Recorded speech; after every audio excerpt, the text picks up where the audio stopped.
What did you fancy? I do full work for 20, full ship sex and all. London's sex trade is booming like never before. Tonight's edition of the London programme looks at the lives of the people caught up in the capital's vice trade. I'm gonna stay with him for 2 hours and I'm gonna earn £300. It's rough out here. It used to be good years ago, but now it's getting worse and worse. What is wrong with paying someone to have a good time?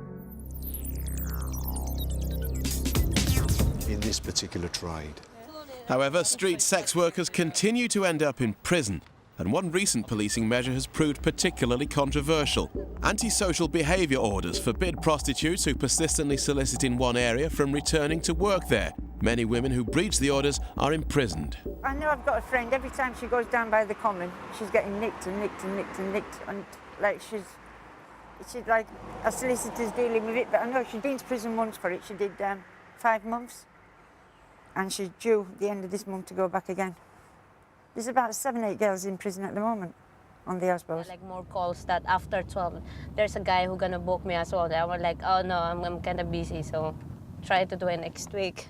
I try not to work like a lot in one day because it can damage your body. I mean, that's what he said anyway. If you have like loads of sex, it can damage your body and stuff. So. Many foreign sex workers are not so lucky and don't enjoy the same freedom to pick and choose when they work.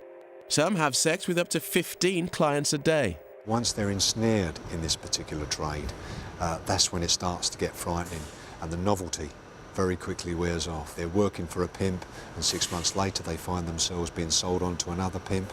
But the pimp, they're just a means of making money.